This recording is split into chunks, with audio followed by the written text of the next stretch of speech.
Pump it up, pump it up. Trae. Come on, come on. With Trae. Pump it up, pump it up. It's the day with Trae. This is the day to gain inspiration, to make a positive change in the nation. We're inviting you to partake in conversation, to raise your vibration.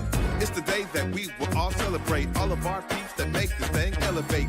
Watch the negative fade away, cause it's the day with Trae.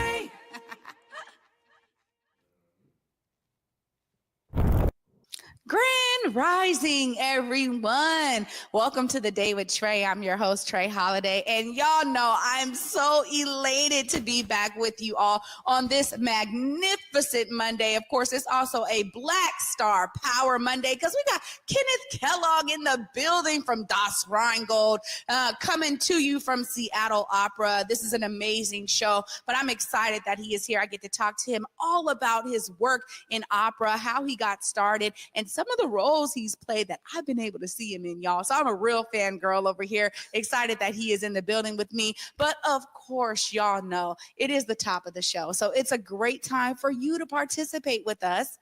You.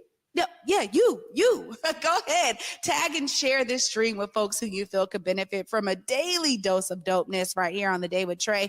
If you cannot watch us, we definitely have you covered because you can listen to us anywhere you find your favorite podcast. Just search Converge Media Network and the Day with Trae. Y'all will find me on Google, Spotify, iTunes, SoundCloud, Apple Music. I'm telling you, there's like 200 plus platforms. So pick your favorite one and y'all will find me there. But excited to be visual for those of you who can watch this TV show, and really appreciate y'all who have been spreading the word. Before I get into it today with Kenneth, of course, it has been a while since y'all have seen my face, and I'm so grateful for the time to be able to take away and do some self-diving, y'all, in Kemet, which is the name for ancient Egypt, because it wasn't called Egypt all the time. It was called Kemet. So I was there with 117 amazing people from all over the world who came together to do the Kemet New Know Thyself tour. And I tell y'all, we got hours and hours of footage to share. So I'm going to try to whittle it down. And on one of these future episodes, y'all will see me do a whole promotion for us to share some of the great lessons that we learned over there, but also some of the great history that was there put by ancestors thousands of years ago that really was so enlightening to all of us on the tour. And it's one of those things that I would highly suggest people go and check out, because sometimes Egypt isn't like a widely, chosen destination when you're thinking about traveling. But this was far beyond a vacation. Many folks really identified it as a pilgrimage, as an educational tour, as a boot camp, they were saying, because it was day and night. We were learning. We were out at the, temples and the murs, which, we know as the pyramids. We were out at these amazing sites early in the morning, trying to beat the sun, because the sun was grueling, y'all. And then we would come back, have a break or lunch, and then get into a lecture about all that we saw. And so there was so much information. Shout out to Kemet New Tours and Ashra and Mawiwa Kwesi for their tireless dedication to this work and the efforts that they brought to make sure that they could do this. Now it's 41 years of existence of taking people back to Kemet and really giving folks the understanding and the exposure to the truths that are etched in stone, as they call the books in stone, by our ancient ancestors. And it was just so heartwarming, y'all, for me to be in the presence of greatness of our ancient ancestors. When you see these sites on TV or on the internet or in books, I'm telling you, it doesn't do it justice. When you're next to 100-foot tall monuments that have kings and queens etched in the stone, to really understand that there is brilliance that we come from. It was to say the least, it was like a lifetime experience that I am excited to share with more and more people. So I'll probably be going back, y'all, because it's like you only get to scratch the surface. And we did all kinds of things. So we got tons of great footage to show y'all all those great things. I just wanted to give you a little snippet of what your girl's been up to while I was gone. And I got to give a huge shout out to my Converge team. I know there was plenty of great people behind the scenes making things happen, and plenty of great people in front of the camera making things happen as well. Shout out to now. Okay, sorry y'all. I'm gonna give my shout out right after this short break. Hold on, stay tuned. We'll be right back. I had some dental work done, and pain pills were introduced. It flipped a switch that I didn't see or know or understand. And I tried multiple times to show up and be a parent to those kids, but I couldn't do the minimum. And the grief about it was so huge that like I would have to drink to deal with what it felt like to be in my body. Each one of those people along my journey has contributed to my success. Don't count us out. More people recover with support. Learn how you can help someone's recovery at supportaddictionrecovery.com.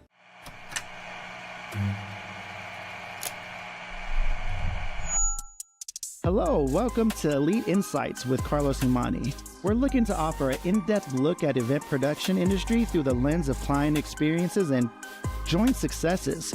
The podcast will emphasize guest interviews, focusing on client, discussing their fields, and reflecting on their collaboration with Elite Collective. Again, you're with Elite Insights. Carlos Imani here. See you guys in a few.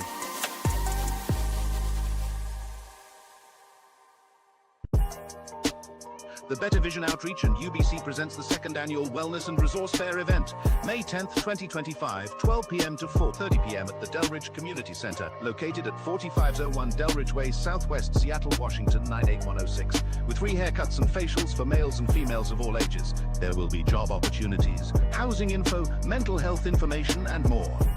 Plus free tickets to the Seattle Aquarium with Ezel's Famous Chicken also providing lunch.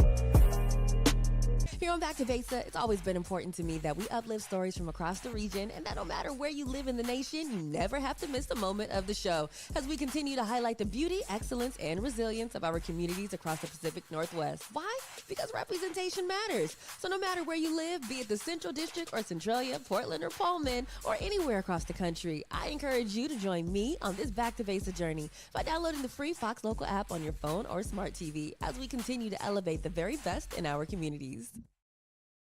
Well, there it was. I was giving a shout out to my Converge crew. And as always, huge shout out to my director, Curtis Cuddy Delgado, for making sure that our stream stays nice and live for y'all with no glitches. But of course, there were so many people that carried the show. Shout out to Eric and Besa and Deontay and all the guests that came through while I was away. I just love and appreciate this Converge family to the utmost degree, because honestly, it does take a family to make these things happen. So I'm so grateful that they were able to step in my stead and keep it going for y'all Monday through Friday here at 11. And before I get to Kenneth, I got to say huge shout out to everyone who was on the tour with me.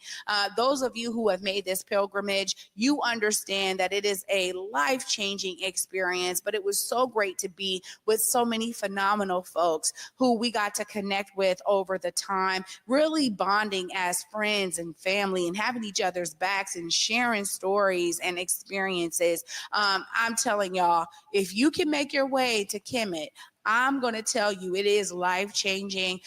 You will come back renewed and refreshed, and probably understanding your purpose even more, because when you understand that ancient history and your role in it now, like the continuation, it's like mind-blowing. So huge shout out to everyone for being there, for going on that boot camp with us. We wrote it out, y'all. We made it home. But of course, I get to now talk to Kenneth Kellogg, man. He's a phenomenal star. I just got to first see him in the opera Blue, and y'all know that was my first opera, and I talk about it a lot. But here he is right here on the set with me. What's up, Kenneth? Hey, how are you? I'm good. How are you doing? I am doing really well. Well, so good to be here. I'm so glad to have you here. You know, we got to interview one of your colleagues for Blue, and so I'm glad that you're here now. But before we get into everything, I mean, you got to tell us your story, the start of you utilizing your voice in the world of opera. Oh, it's a long story. I'll give you a short version. I was a quiet kid. I was a shy kid, and I had amazing teachers in school. In elementary school, I met my first love, music, through my elementary school music teacher. Her name is Carolyn Glover. I talk about her all the time because at that point, talk about history and lineage and continuation. Like, she was changing my life, and I didn't even know it. She loved music so much, and she infused that passion in me that it became my passion. So every opportunity I got to sing, and I thought about her and that love she had for music, and I just continued, and my path grew from that. I went to Performing Arts High School in Washington, D.C., Duke Ellington School of the Performing Arts. And from there, I got scholarships to go to University of Ohio, and then University of Michigan, then Academy of Vocal Arts. An opportunity kept coming to do music because of this love and passion I had for it. And it's just grown and gotten bigger over my life. Yeah, it's so amazing to hear when stories have so much longevity like that, because you never know where a passion may take you when you're a young person. And it's a great reminder, I think, for a lot of young people who find themselves kind of dibbling and dabbling and stuff. But it's like, I tell my sons now, when you find the thing that really is like moving you, it's amazing, because you stick with it and you'll see some real results from it. So as you kind of come out of school and, doing it, in, academically, how was it for you to make that trek to the professional world? That's often a difficult path for singers, because you go from this protected environment of the university and people telling you what to do and what to sing, to all of a sudden having to make choices for yourself. What do I want to sing? What companies do I want to work for? And then you have, opera's, it's an expensive art form. You have to find your way how to navigate to opportunity. And I think a lot of singers have difficulty finding opportunity in an art form that it's kind of a niche market for some people. So I was able, again, to find great mentors. I was able to, I often tell singers to find their community. I was able to find people who believed in me and who appreciate what I had to offer the art form, and just kind of grew. Wow. I mean, that says something too, though, about your skill and talent, and clearly your dedication to it, because, Absolutely. it's not just all like, oh, it's just natural. No, you have to hone in on that, because opera is not like singing like in a normal choir or something like that. It's very specific. It's very specific. Tell us about some of that specificity in terms of like, hey, I love music. And now it's like, oh, I'm a full-fledged opera singer. Yeah, opera, it takes a lot of skill. So I started singing with natural talent. And that'll take you to an extent. It'll take you so far. But once you get into the nuance of the languages, singing in 5 different languages, having to memorize a whole entire opera score, having to work with people who don't speak your language, having to travel the world and interact with cultures that you may not have ever had any connection to. And there's a whole set of skills that go along with being an opera singer outside of singing that makes one successful or not. Yeah, I could only imagine. I mean, I've talked to other opera singers, particularly about that language piece and just Absolutely. how important and integral that is in the art form of opera. But of course, I mean, I got to get to it because I saw you in Blue, and Blue for me is the first opera. I'm so grateful to Josh because Josh's like, no, I'm telling you, you got to come and see this. And I was like, well, okay, I don't know anything about opera, but let me interview one of the guys going to be on the, cast, and let me come. And then I stayed for the Q&A after. I was so intrigued by the entire process, because in my mind, I thought, wow, you mean to tell me that there's a way to infuse Black folks' lived experience in the world of opera, in this art form? And I really had never contemplated that before, but you did such a phenomenal job. And there was so much emotion in your role and in that entire show. Tell us about that experience for you. Blue for me was a game changer. I often say there's me pre-Blue and post-Blue. Before I encountered Blue, I often felt like a guest in this world of opera. I having to imagine myself being a king or the devil or a god. Those things are so foreign to me. So I was acting those parts. I was playing those parts. And often, being a Black man singing and, being King Philip singing as a Black man, there's a disconnect there. But when I saw the libretto and heard the score for Blue, for the first time for me, it was like, oh, that's me. That's my father. That's my auntie. That's my mother. Like, I know these people. I deep know these people. So for me, it was the first time I got to be on stage and just be myself, and be a Black man. And as all operas, there is that love and tragedy that happens in the stories. And Blue was written about police violence. It was written about, the loss of a Black life, which is a lot of what we were dealing with in society at the time that it was written. So there was a lot of raw emotions when I first started doing Blue.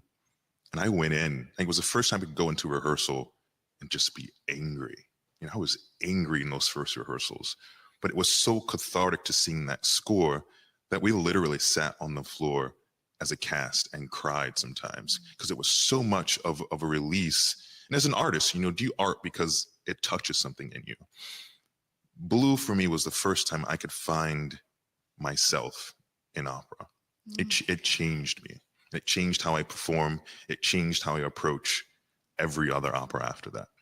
That just gave me goosies, man. I mean, the idea that what you were experiencing and what the cast was experiencing internally was definitely felt, particularly, I think, by Black audience members. Absolutely. There was a real, I was sitting next to, and I probably told this story before, y'all, so forgive me, but I was sitting next to an older white woman, and she was just bawling, right?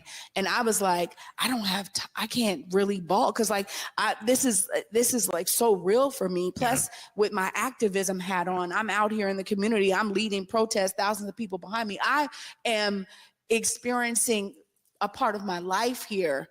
And so I just wanted to be so in tune to every moment of it that I didn't allow myself to get wrapped up in the emotion of it. And it was interesting because after some of the questions that were asked, it was clear there was such a huge disconnect for so many that were in the audience because they've never been even exposed to this story because maybe they turn the channel when those news stories come up, or maybe they're not really, they don't have to absorb it, right?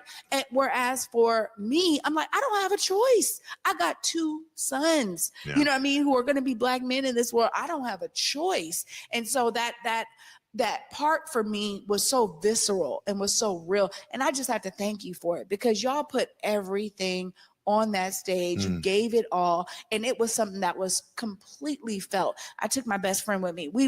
She was like, oh my gosh, what is this? I'm like, I know, right? What is this? And is this opera? So as you continue, clearly that has a big, leaves a big part for you, something that you carry forward into other roles. How would you say it really kind of changed you now as you look at the next role? Now Das Rheingold, how do you then embody what you experienced there in the role you're playing? Of course. So, Blue was so close.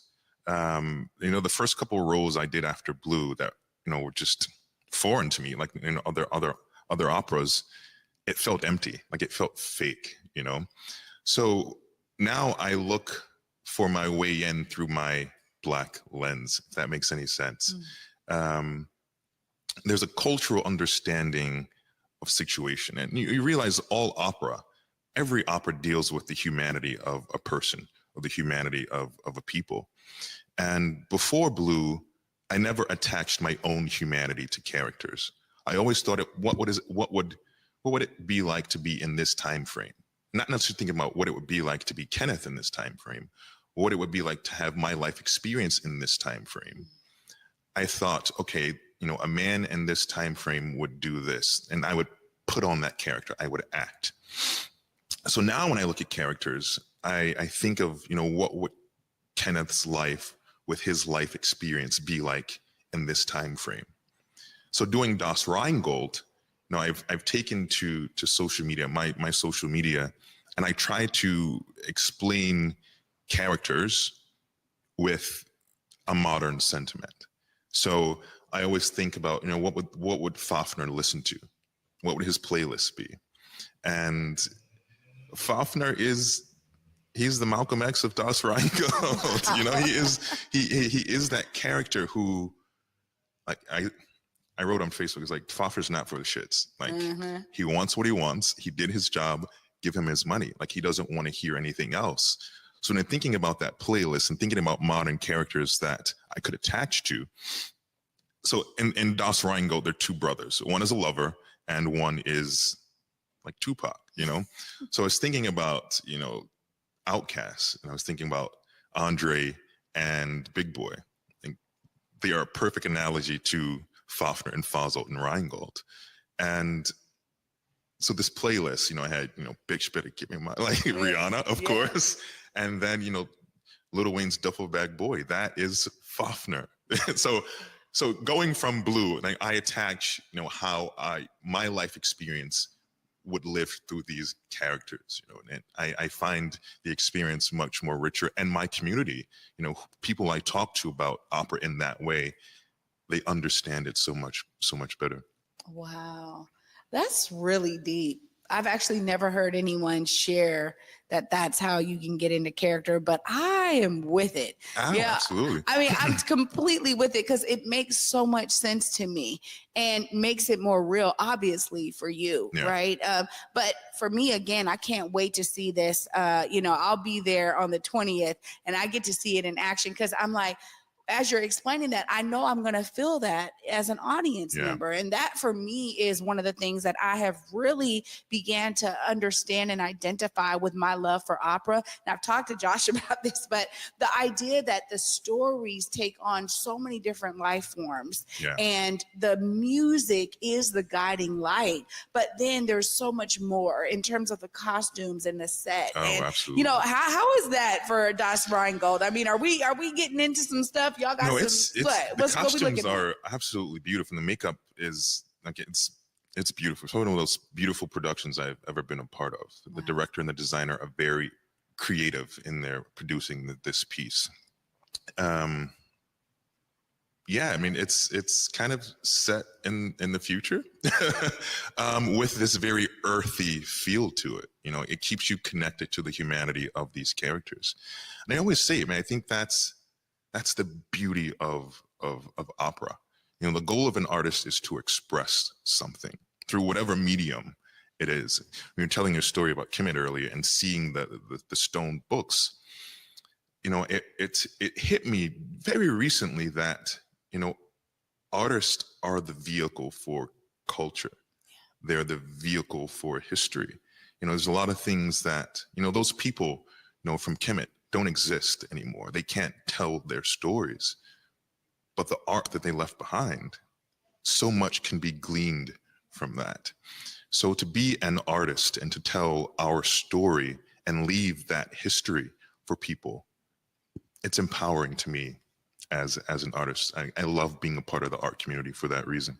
Yeah, I'm right there with you in that regard. When I think about media, for me, I'm always using the term impact media, because if I'm not making an impact with my show here, the ways that I'm able to really just sit here, have an amazing conversation with you and share your life experience for the audience, like what am I doing? If I don't have the platform that is uplifting stories that otherwise wouldn't be told, what am I doing? So there's always something for me that's that driving force. And I'm so glad that you had time in your busy schedule to be with me today. Like this is just phenomenal. Of course, as you think about the one thing you want the audience to walk away from as they come and see Das Rheingold, let them know right there. I mean, what is that one thing you want them to really walk away with? I think Das Rheingold and Wagner in particular. I mean, opera. We'll just talk about opera in particular. Opera can often be intimidating because we feel like it's not a part of us. We feel like it's not telling our stories.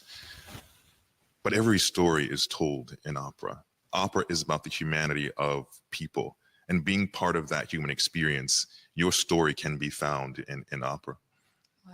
Oh, well, I'll say I agree, because I've been able to see plenty of them at this point, and I'm constantly, you know, hit with the story, and it's like, oh, that's touching because it's somehow connecting to my own lived experience. Kenneth Kellogg, thank you so much. This has been phenomenal. Yeah. thank you. Wow. Y'all, of course, you got to get to Seattle Opera and get your tickets today. It is still going on. I'm going to be there on the 20th. I'm excited to see this live in full effect. And of course, to see Kenneth do his thing. So make sure you get your tickets today. Go right on over to Seattle Opera's website and buy your tickets, y'all. This is one of those shows where you want to bring your friends. You want to have that good experience. And he just let us know he's going to be putting it all out there on the stage once again. So make sure you get your tickets. Of course, I get to wrap it all up right after this short break. Stay tuned, y'all. You're watching The Day with Trae. In Seattle, it's more than just coffee. It's community. At the station, we brew more than just your favorite cup. We brew connection. From Beacon Hill to Columbia City, we're a space for artists, activists, and everyone in between. A place to gather, create, and simply be. Whether you need a quiet place to work, a lively spot to meet friends, or just a moment to unwind, find your place at the station. More than coffee, it's home. Visit us in Beacon Hill or Columbia City. The Station, where community happens. Black caregivers, entrepreneurs, and elders, this one's for you. Queen Care is offering complimentary self-care services to those who give so much to their communities. Take a moment to restore, recharge, and be cared for with free wellness treatments at the Spa House by Queen Care. Spots are limited, so don't wait. Go to queencareproducts.com now to sign up or scan the QR code on your screen because you deserve the same care you give to others. Working with Dentalman has been totally different than working with a traditional bank. They're real, and they meet you right where you stand. I was recently funded, and that money has just changed the trajectory of what we're able to do and our output. This has been just more than just funding or a one-on-one connect. It's been an opportunity for us to really grow and connect and build roots within the community. As a small business owner, you need to put your faith into the right people, and they seem like good people to put their faith into. Welcome back, everyone, to The Day with Trae. I'm your host, Trae Holiday. What a phenomenal episode with Kenneth Kellogg today, y'all, from Das Rheingold. Make sure you go to Seattle Opera and get your tickets today. I cannot wait to see him on the stage once again. For any of y'all who have seen him in previous shows like I did in Blue, you're definitely up for a full treat, so make sure you tap in with him. Huge shout out to him for being here with me today. And I am so grateful that I am back and I get to start my week with all you lovely beings out there. Thank you so much for watching and supporting us here on The Day with Trae. Of course, y'all, I want y'all to be inspired by his story. You heard him share how he was a young person and found a love of music at a young age and continued on. And now he's on stages all over the world doing his part to be a part of the solution by uplifting and sharing stories and also making it clear that Black folks are involved in opera. So for all of you out there who think it's not for you, trust and believe. I want to tell you, I've been transformed by all of the shows I've been able to see. I want y'all to come to the opera and be transformed. But even if you don't come, be inspired by his story so you too can find your way to see yourself as a part of the solution as Kenneth has. And of course, y'all, for me, until tomorrow at 11 a.m., peace.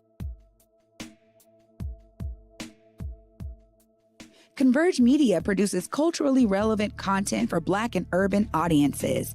Our coverage is raw, transparent, and objective, praised by community leaders, government officials, and residents.